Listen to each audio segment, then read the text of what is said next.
WWII America presents Crosstalk, a nationwide call-in program discussing issues that have an effect on our families, our communities, our churches, our nation, and our world.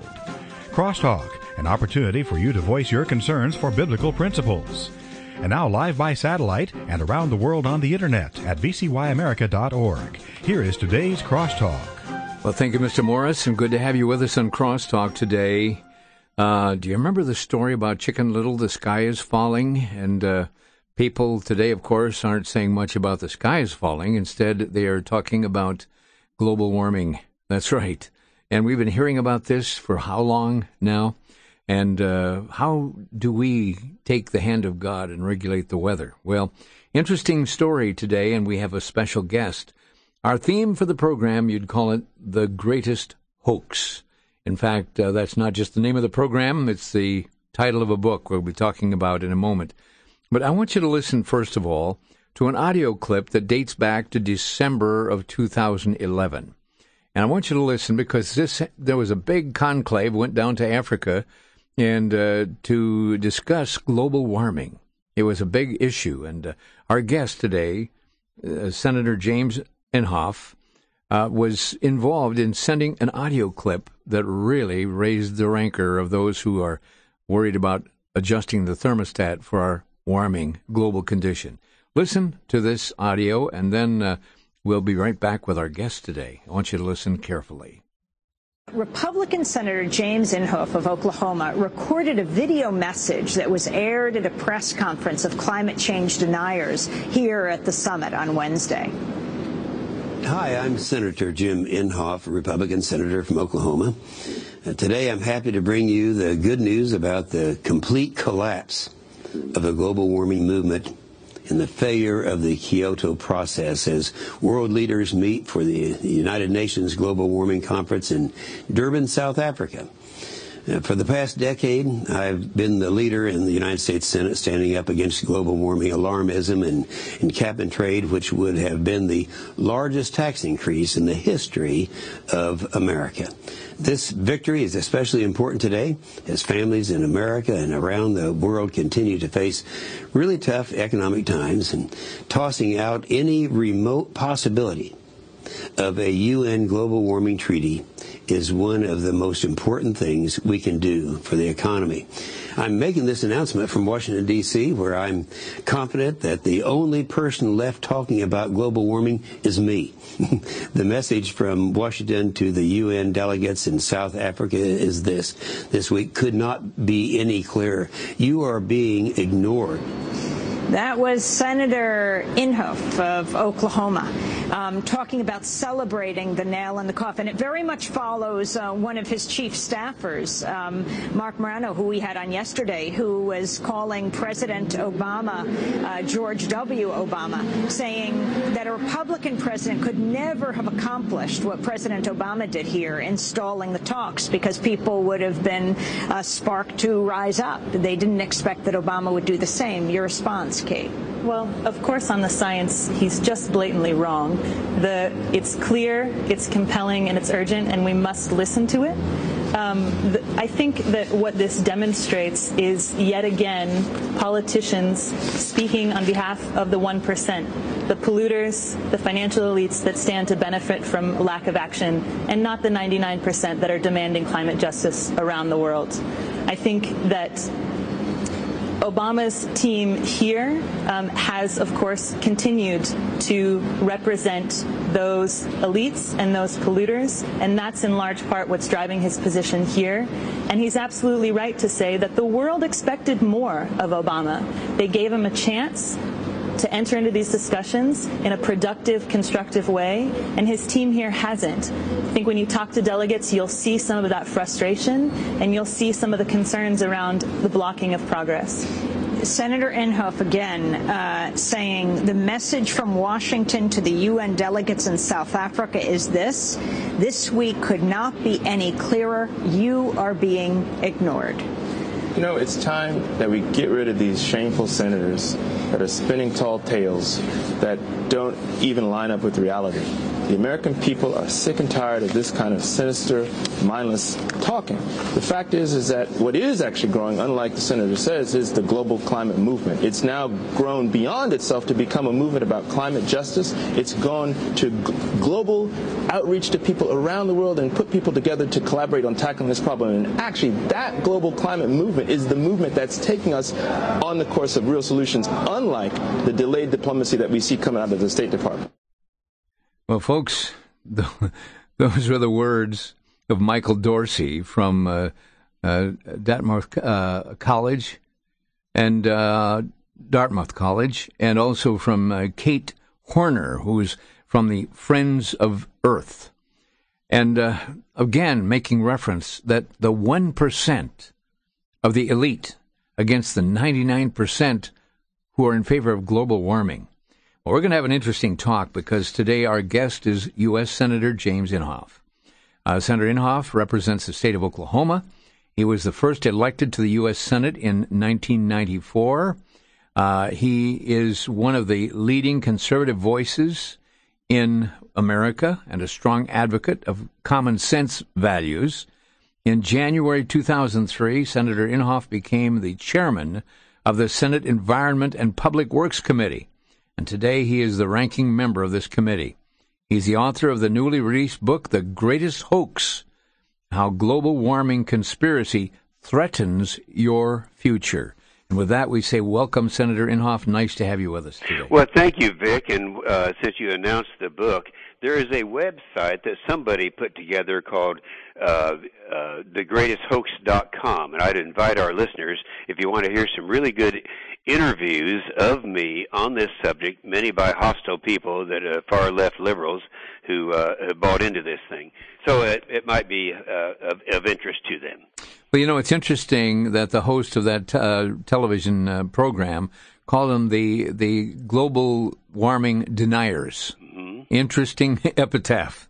Well, you know, here's what happened. It is a very complicated thing because it started, people thought it started back with the Kyoto Treaty. That would have been in the late 90s.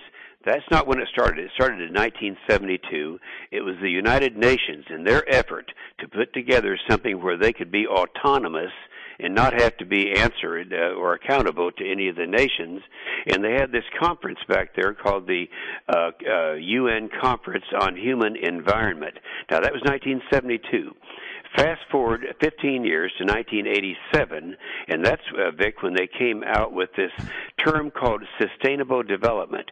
Now, it is a little confusing because sustainable development is cap and trade. That's what they're talking about. It is predicated on two assumptions. Number one, there's too much of a disparity between wealthy countries and developing countries.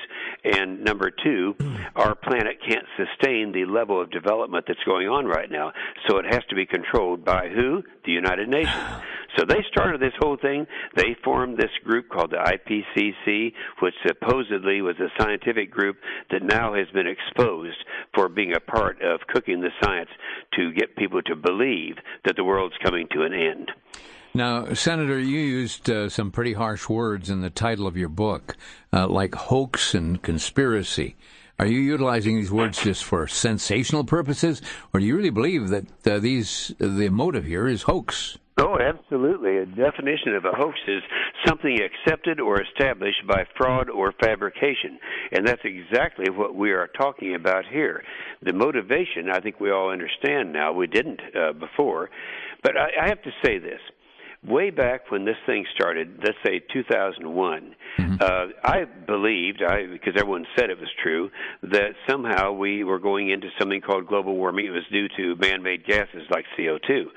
Well, when it was actually the Wharton Econometrics Survey, with professors from the Wharton School, did an analysis as to what would it cost if we passed cap and trade legislation or had signed on to the Kyoto Treaty. And the range was always between $300 and $400 billion a year. Now, I thought, well, if it's going to cost that much, let's be sure the science is right. And that's when I started hearing from scientists, and then I went to the floor of the Senate. And I started telling the stories about these scientists calling up and saying the science is cooked. And then once we got into that subject, we had literally hundreds, and I started posting the names of these scientists to show that the United Nations had formed this group to fortify a conclusion they had already come to, and that is you have to do something about to stop the global warming that's taking place. Let me share with you, and I'm doing this from memory because it kind of puts it in context. Between the years of 1895 and 1925, that was a cold period. People were saying, oh, the world's going to come to an end. We're all going to freeze to death. Then between the years of 1925 and 1945, it was a warming period. And people said, oh, global warming's coming. Then between the years of 1945 and 1975, it was another cooling period. Now, what's interesting about this, Vic, is that we had the largest volume of CO2 emissions coming right after the Second World War of any time in the history, not just in America, but throughout the world. And that precipitated not a warming period, but a cooling period. Mm-hmm. So that takes us up to 1975, and then, of course, we went into the warming period, and that's the one that they're complaining about today. That lasted until year 2000. Now, since 2000, it has leveled off and actually declined a little bit, and now the scientists, and I'll be glad to quote them, are saying we're going into another cooling period. I mean, God is still up there, and this has been going on since recorded history, and every time we go through the same thing, people, they want the control that comes with making everyone afraid. What did Al Gore do? His movie and all that, to try to instill fear in people. Now, when Al Gore was warning against global warming, you were the lone voice on the Senate floor debunking the myth. Tell us about the fight. Well, the reason I was the only one is the people behind it were the MoveOn.org, the George Soros, the Michael Moore, the United Nations, the Hollywood elites, Al Gore, and that crowd. And that's where all the money was. So they were pumping money into campaigns, far more than oil companies, I might add. Sure. And so people were afraid of them. I don't think there was one Democrat in the United States Senate that didn't buy onto this. And a few Republicans did, too. The first bills that were introduced were in 2003 and 2005. They're introduced by Senator John McCain and Senator Joe Lieberman, called the McCain-Lieberman bills of 2003 and 2005. Yes, I was the only one. At that time, I was the chairman of a committee that had that jurisdiction, so I didn't mind doing it. And I had, I think, a total of maybe 3 senators came down to support me in this thing. But we were able to defeat it because this would have been the largest tax increase in American history. Think about this, Vic, and all of you people out there. I know it's difficult when you deal with billions and trillions of dollars, but a tax increase of $300 billion, all you have to do is go back and remember 1993, that's when we had the Clinton-Gore tax increase, raising marginal rates, raising the capital gains, raising the death tax and all of that. Largest tax increase in 3 decades. That was a $32 billion tax increase. This is 10 times that great. So we'll leave it at that for right now, just to let that soak in. Senator, we'll be right back in 60 seconds to pick up Senator Inhofe with a very important word on global warming.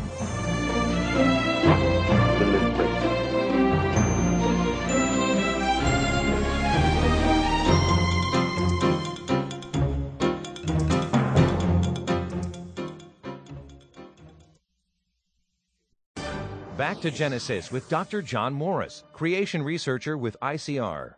Dr. Morris, how does our nose work? Chris, our nose is amazingly sensitive. Each smell in the air is actually a complex combination of different chemicals, which react with different parts in our nose. The brain picks up this combination of senses and can distinguish that smell from any other. A smell can be registered by extremely minute quantities of that chemical. Our nose is amazingly sensitive. But consider that many animals have a sense of smell much more acute than ours, and they need it to survive in ways that we don't. Chris, isn't it interesting that even the less regarded parts of our anatomy, such as the inside of one's nose, is amazingly designed and accomplishes wonderful feats? It all started back in Genesis. To discover more facts that support your faith, visit us on the web at www.icr.org. That's www.icr.org.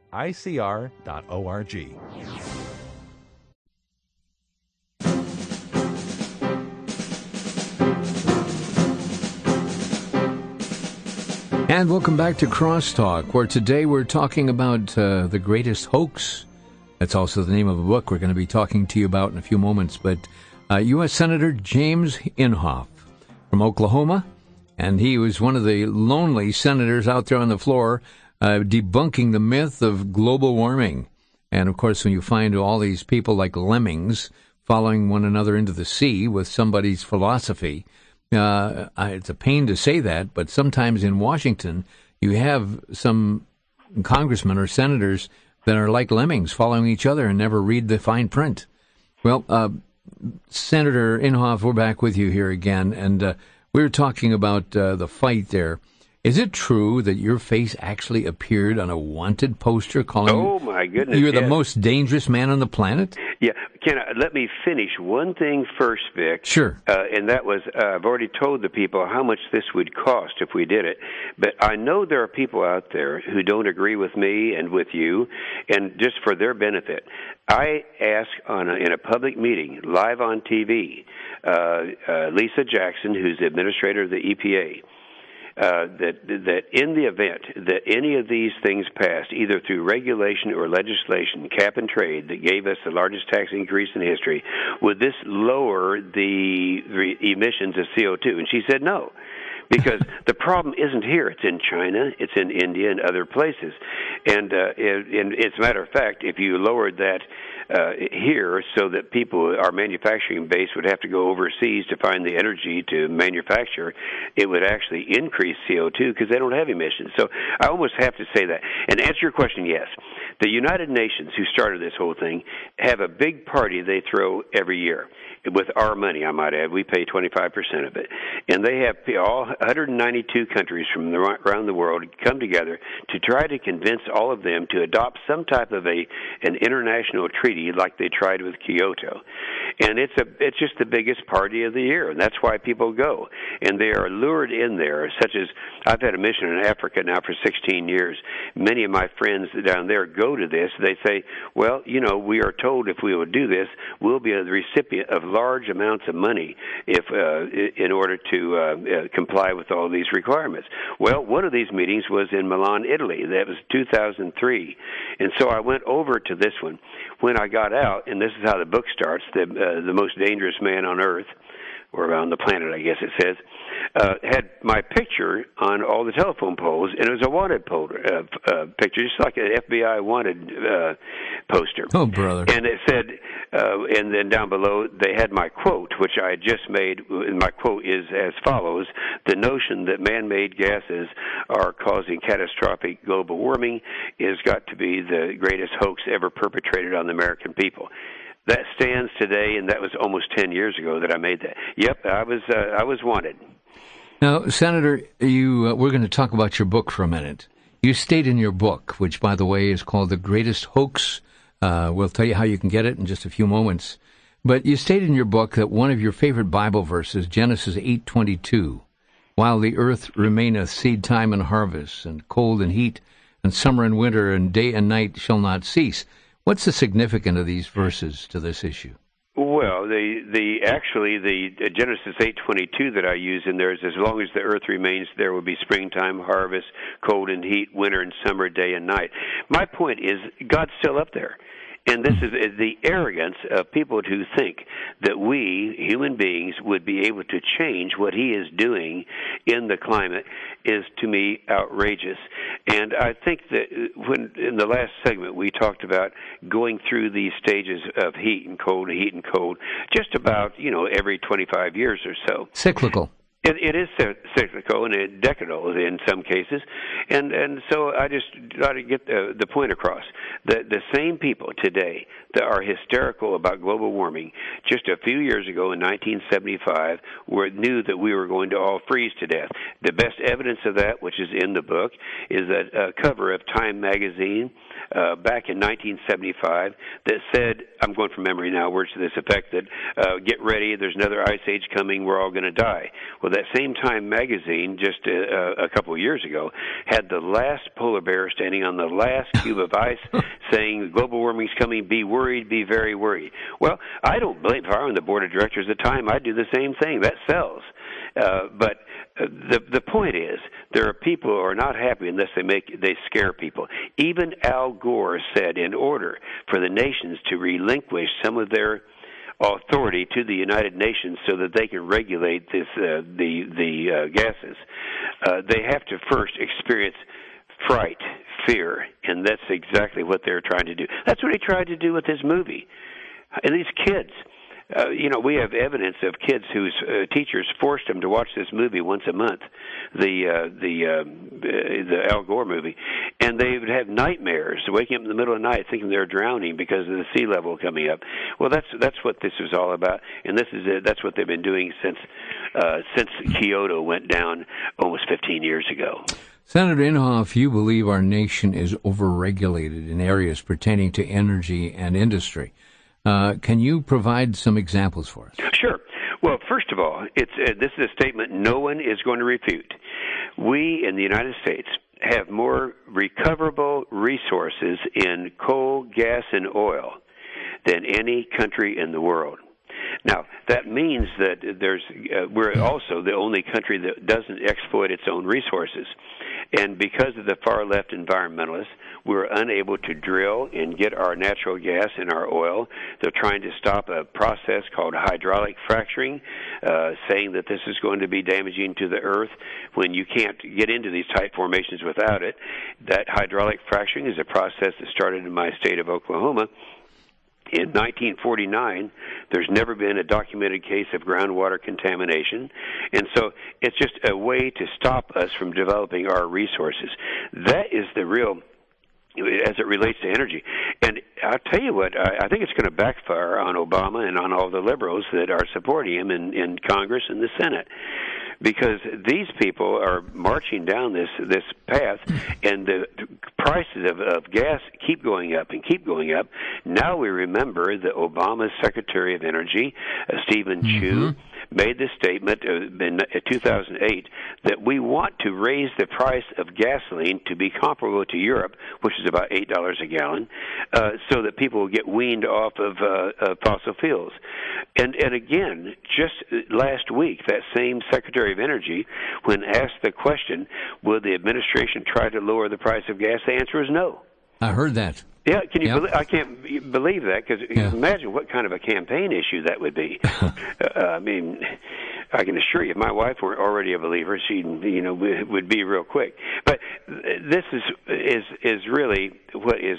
I don't want to use the scare words, but when I think about what's happening and how they refuse to develop our own energy, and then the price of gas goes up, and then he shuts down the pipeline that brings the sand from Alberta down through our country, the opportunities that we have and there's not a person listening to us right now who back in his elementary days doesn't remember the basic supply and demand. That's what we're talking about.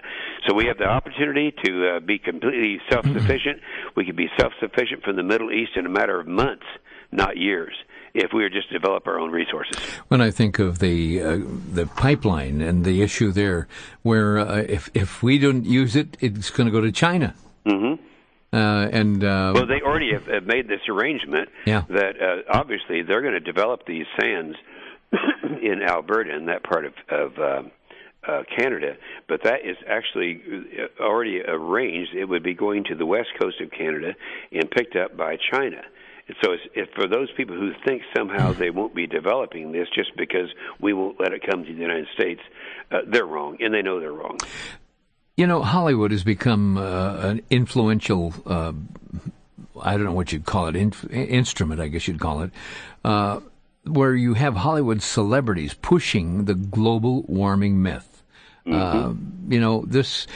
It seems like a well-organized operation where they're using every aspect of influence to cause people's minds to be changed. Change agents, if you please. Mm-hmm. You know, that's one reason I took 8 pages out of Michael Crichton's book, State of Fear, it was called, with permission, of course, And he states it better than I can because he's deceased now, but he lived in Hollywood.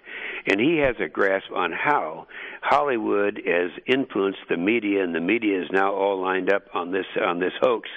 And so I actually used his talents to express that.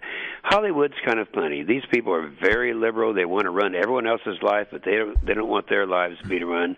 They're very wealthy. Most of them got their wealth without a lot of hard work, and so it's a very liberal area out there that we're dealing with. And Michael Crichton was one of the few people in Hollywood, and he used to tell me how he would be harassed and threatened just like I am. So that's Hollywood, and those are the elites out there, and Al Gore enjoyed his day in the sun, but he's not having much fun now. Well, how big a role does the UN play on this? Well, see, this is the thing. The longest chapter in the book is the history of how this all started going back to 1972. It is the UN. Of course, I'm so prejudiced against any of these multinational groups. It seems like everything bad that happens in America is something that comes from the United Nations. Yeah. Right now, they're going to try to do the Law of the Sea Treaty, which will have us send over. You're probably covering that, or you've talked about that before. This is the type of thing that they do. They believe that this international government should run everything.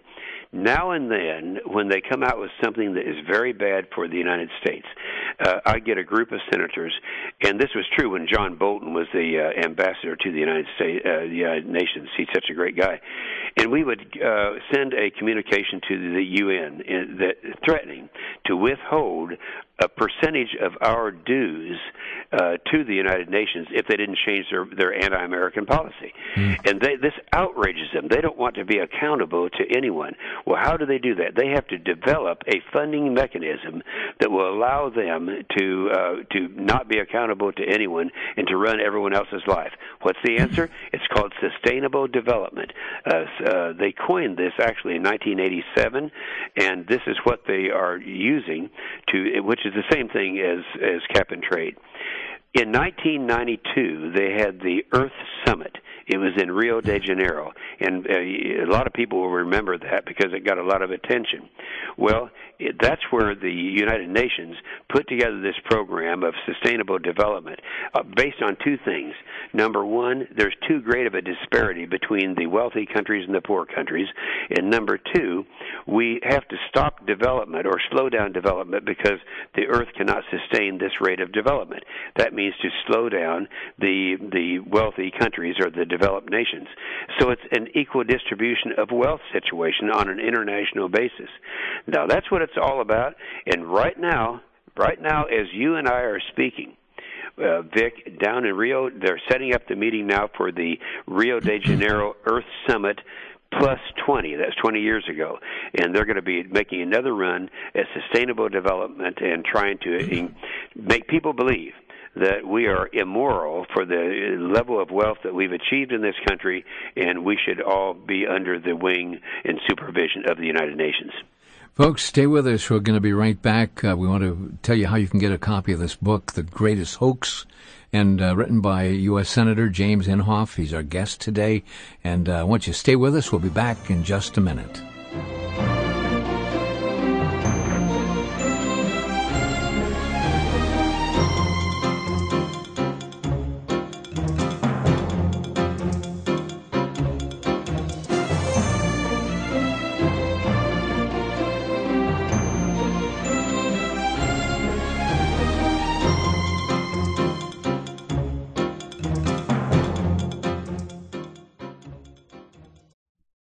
Are you on death row? One Christian film producer says everybody is. Every one of us will one day die. Then what? In a heart-stirring 30-minute DVD, film writer, producer, and director Dave Cristiano has released a penetrating onstage drama that takes you inside a prison cell and captures the life of a man on death row who knows that in less than 3 hours he will die.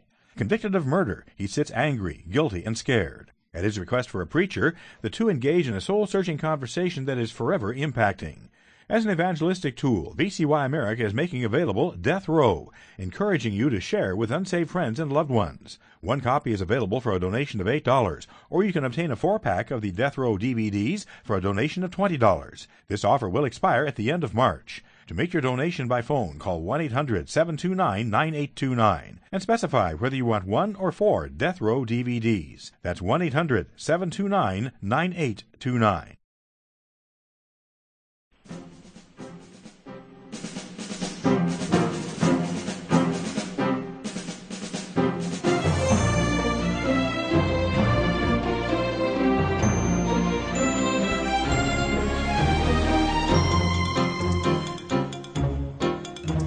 And welcome back to Crosstalk. I want to commend this book to you as a listener to Crosstalk.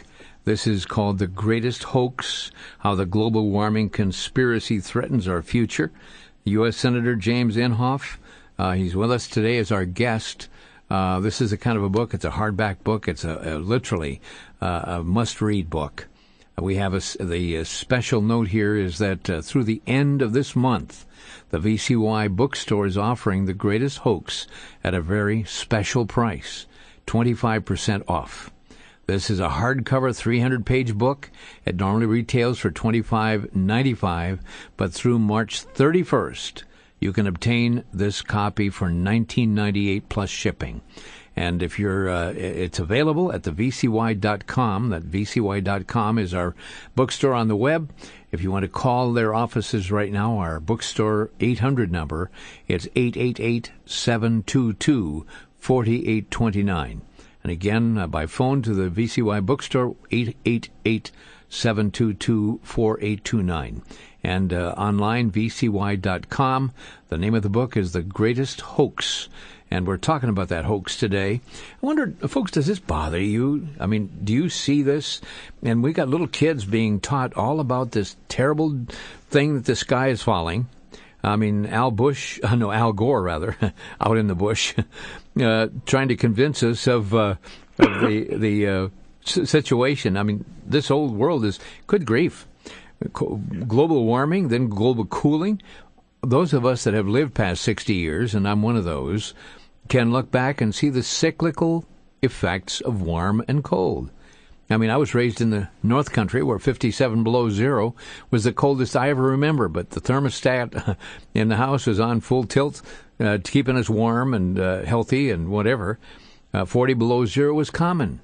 But global warming and cooling, playing with what God is controlling, well, we're going to be talking more about this. Now, the EPA, the Environmental Protection Agency, is moving forward with the global warming agenda.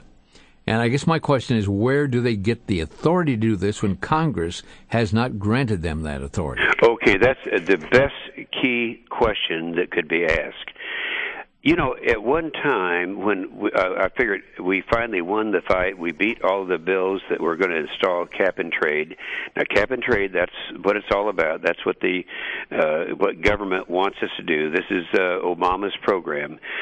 In fact, Richard Lindzen, who's a professor at the University of MIT, said, and this is a quote, he said, "Controlling carbon is a bureaucrat's dream. If you control carbon, you control life." And that's what it's all about, is that total control. But this is how they got the power to do it. I quit writing the book when we won all of these. We were able to kill all the cap and trade bills.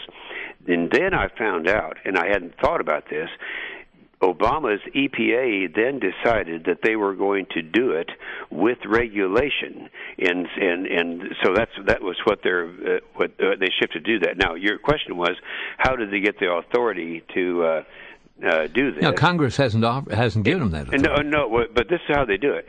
They have to have an endangerment finding. This is something they do through the courts. An endangerment finding says that CO2 is a health hazard. It's an endangerment to your health. And so to do this, and I have to kind of take you back to 2009, those parties that we talked about, the UN has every year, they're having the one in Copenhagen. You remember that? Yes. And so I was going to Copenhagen to make sure that the 192 countries that were there knew that, unfortunately, our president and Nancy Pelosi and Hillary Clinton and John Kerry were lying to them, saying that we were going to be a part of a treaty or that we were going to pass cap and trade. And right before I went to be a one-man truth squad, we had the administrator of the Environmental Protection Agency coming in, and this is live on TV. I said, well, you know, I'm getting ready to go and be the one-man truth squad in Copenhagen. I have a feeling when I leave town, you're going to have an endangerment finding. And I said, that has to be based on science. What science would you base that on? And she said, the IPCC, which, of course, is the United Nations, the Intergovernmental Panel on Climate Change. Well, it couldn't have been more, I call it poetic justice, because it wasn't a month later, and it wasn't a week later or days later. It was just hours after that, they came out with ClimateGate, which proved that the IPCC, United Nations, those scientists that were involved in that were cooking the science, the term that I use. And so you've now based an endangerment finding on science that has been totally debunked. And unfortunately, the courts are not going to try to overturn that, so they probably will have this authority. What we're trying to do is pass legislation that takes the authority away from the Environmental Protection Agency to regulate carbon. Now, we can't do it right now because obviously we have the president in the White House. Republicans will take control of the Senate in the next election, and if we defeat Obama, yes, then we can do that, and that would be the way we would approach it. That's how they got their authority. Is there any relation between the global warming and the earmarks in Congress? Yeah, that is the most difficult thing to understand. First of all, let me redeem myself with our listeners. I've been considered the most conservative member at the United States Senate, probably more than any other member has. I could name the organizations. It's in my book.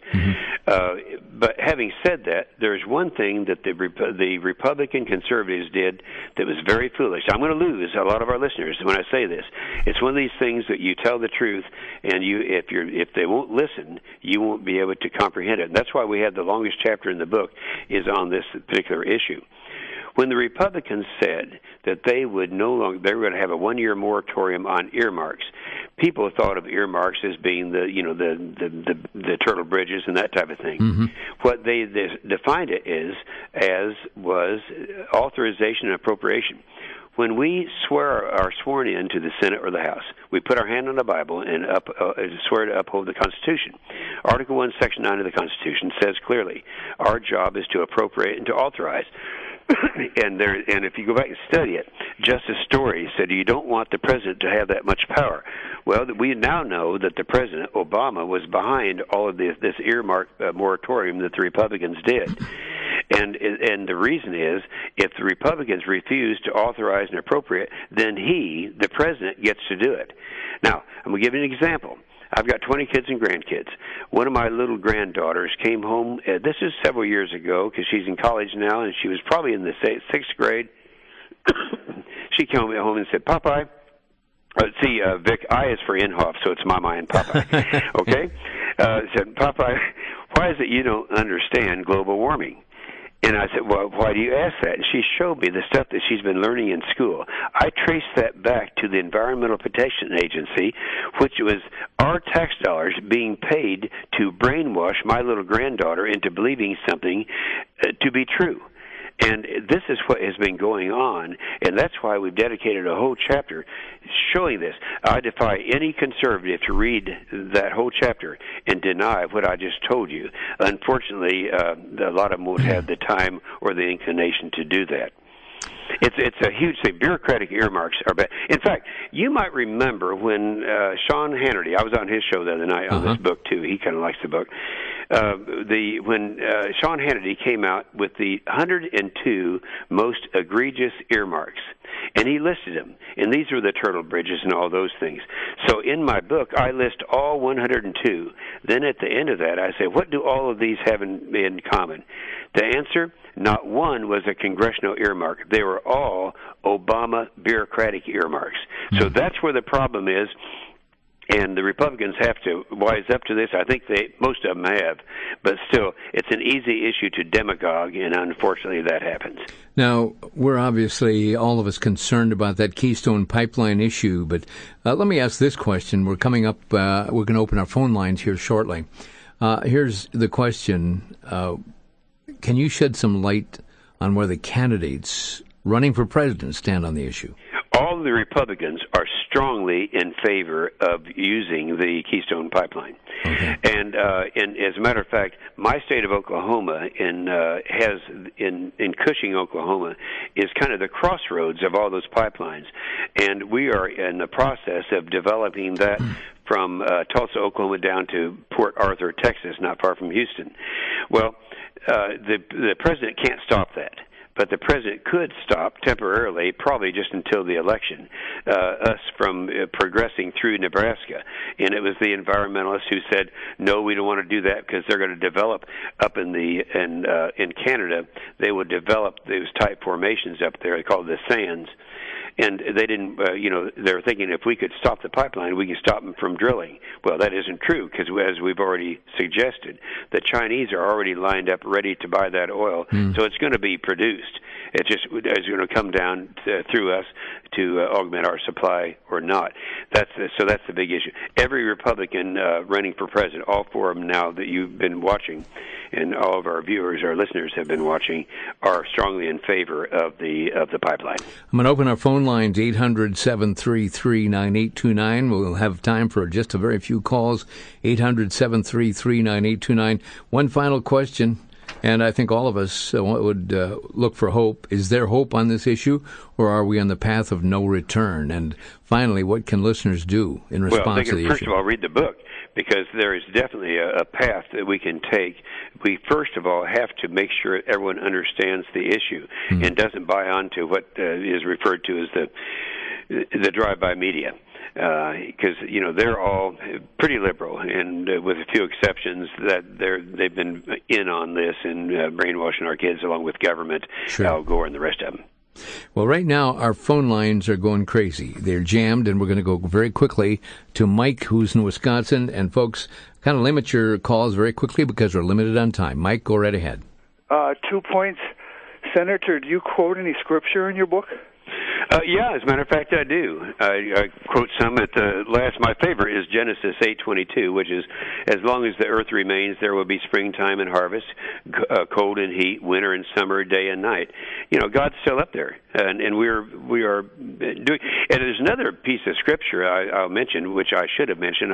No one seems to remember this. The smartest thing the activists did in trying to put their program through was try to get the evangelicals on their side. So they hired a guy named Cizik, C-I-Z-I-K, and he had his picture on front of Vanity magazine, dressed like Jesus walking on water. And he has been exposed since then to be the liberal that he is. But I would say that the other scripture that I use quite frequently on this subject is Romans 1:25. They give up the truth about God for a lie, and they worship God's creation instead of God, who will be praised forever. In other words, they're trying to say we should worship the creation. Well, we were reminded back in Romans 1:25 that this is going to happen. Sure enough, it's happening. Jeff in Mukwonago, Wisconsin, you're on the air. Yeah, I'd just like to express my opinion that global warming is actually prophesied in the Bible for the last days. I've been told since I was a child, when the public school system was saying that the ice age was coming, I'd go to church and they'd tell me that, no, the last days the earth is going to warm, it's going to keep on heating up. Well, interesting comment there. Well, it is, and of course, I hope your listener was listening when I went through all the other warming periods that we've had. These cycles continue. We're going to take 60 seconds, be right back with more calls, 800-733-9829.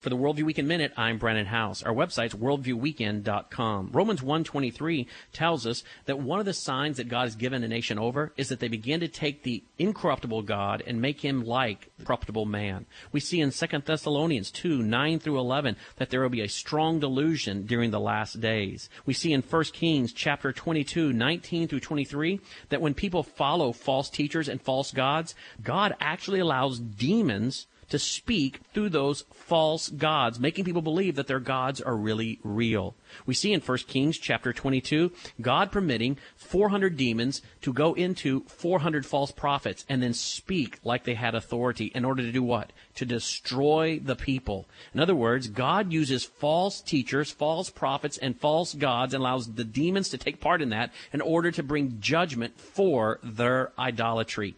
Indeed, I believe God's judging America, but we can use it to proclaim the gospel.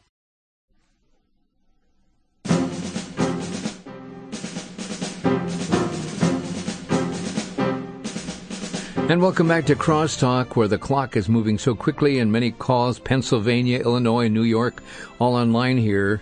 Back to Senator Inhofe. Understand recently Mr. Kennedy Jr. there called you kind of an ugly name there. Oh, I'll tell you, you pay a price. And I was on a New York station this morning, and they were talking about that because apparently that's where he made the statement. You pay a price when you're willing to do things other people aren't willing to do. And I can remember James Hansen said I was guilty of high crimes against humanity. Kennedy said this is treason. He ought to be hung for treason. The Grist magazine said I should be subjected to Nuremberg-style trials. But the thing that he said 2 days ago, Robert Kennedy, is I was a call girl and a prophet and a prostitute. So, and I said, considering that 2 years ago he said I ought to be hung for treason, I'm improving. Oh, my goodness. Okay, we're going to go move very quickly to Erie, Pennsylvania. And Hank, you're on the line. Go right ahead. Hank, very quickly. Hey. Oh, hi. I was when I got out of the Army in 1971, they were building the Alaskan pipeline, and I know there was a lot of taxpayer money went into that Alaskan pipeline. That was to keep us independent of foreign oil. Exactly. How come we're selling it to Japan and we're buying OPEC oil? Why don't they just let the Japanese buy OPEC oil? Well, you guys in Pennsylvania are pretty smart. If you remember, the big issue on that pipeline up there was that it was an environmental thing and the caribou. You go up to Alaska in the summertime, and the only shade there is for the caribou is the pipeline, and they're all lying down in the shade and enjoying it. So, but yes, the hysteria was there at that time, and yes, you don't have to. Obviously, we want all that we can get from Alaska. But it just maybe you weren't listening or tuned in when I said that we now have the most recoverable reserves in the United States on coal, gas, and oil. So we can be totally independent right now. It's very absurd of you. Good call in. New Hartford, New York. You're on the air, Ed. Go ahead. Hello. I appreciate very much, Senator Inhofe, of your standing alone in this issue. Unfortunately, you have a lot to contend with. Anyway, couple of issues. Very quickly, sir. Mm-hmm. I am very concerned that the laws are not being made by the ones that are supposed to be the lawmaking body, and which is supposed to be Congress. And the other issue is, I know I'd like to correct you a little bit. Regarding hydrofracking, yes, hydrofracking has been used, but it's vertical hydrofracking that has been okay. Well, yes, hydraulic fracturing started in my state of Oklahoma in 1949, and it's something that is necessary to get into tight formations. And your first part, I'd say to our friend from New York, is very accurate. The laws, you can call them laws, and this is what the effort of cap and trade is, to relinquish this so that the the regulators are the ones who are making these determinations. You may have been listening about 30 minutes ago when I made the comment about my little granddaughter coming in and asking, talking about why don't I understand cap and trade or global warming, and we trace that back to the Environmental Protection Agency. So they're using our tax dollars to brainwash my grandkids into trying to pass the largest tax increase in the history of America. Okay, we've got Olney, Illinois. Mark, you're on the air. Very, very close on time. Go ahead. I'll be as quick as I can. I went to a meeting when a company was trying to lease all our underground storage to store CO2, and I asked them why I want to be part of a hoax, and their reply was, don't I want to make money on a hoax? And then I said, well, all our electric rates are going to go double when we do this. And they says, all the electric customers are going to thank you for taking care of our planet. And then the other thing I want you to address, if you could, is we're down here in southern Illinois, and we're in the fourth county this company's come to try to do this, and they're always trying to go under oil formations. And I have to think there's some kind of conspiracy. Why don't they just put it at the power plants instead of dumping it under the oil formations? Okay. Vic, I had a hard time. It's kind of garbled. I'm not sure I got everything from the man from Illinois. We did have a bad connection there. Yeah, it was. I just couldn't understand him. I'm so sorry. Okay. We have one last call. Jerry in La Crosse, Wisconsin. Jerry, you're on the air. Yes. Good afternoon, Senator Inhofe. Yes, sir. Congratulations. I really appreciate your work and your hard work. But I'd like to say one thing. You could get with Sheriff Apio and get President Obama out of the White House from another meeting that Vic and Jim had on earlier this last week about Sheriff Apio finding out that President Obama is an illegal alien. Well, I don't know about the sheriff, but I would say this about your state of Wisconsin. I've for 32 consecutive years, I've flown in the big air show that's up there in Oshkosh, and I enjoy it every trip that I make. You're a pilot? No, Oh, great. For 55 years. Well, I'm only 30 years a pilot, 4,000 hours, that's all. Oh, well, read this month's edition of the AOPA magazine. They have my pilot's Bill of Rights in there and a picture of my Harmon rocket. Okay? Hey, I appreciate it. Senator, I want to thank you for taking the time to be with us. We've run out of time. I want people to know the book that he's written, The Greatest Hoax. It is a must-read. It's available if you go to vcy.com or 1-888-722-4829, and it's on special, 23% off.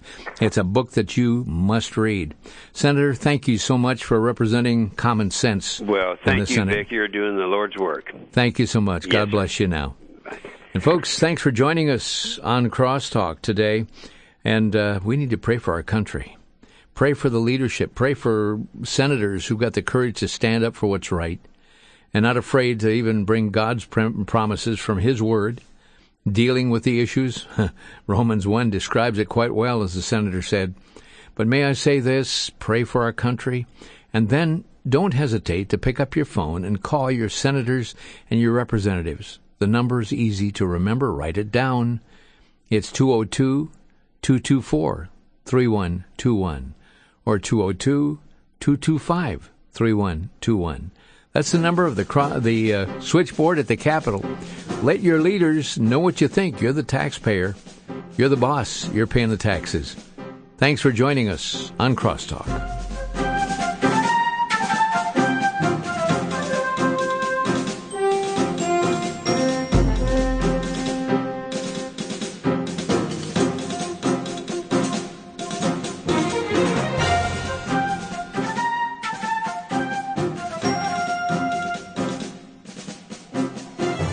Listening to Crosstalk via satellite and the internet from VCY America.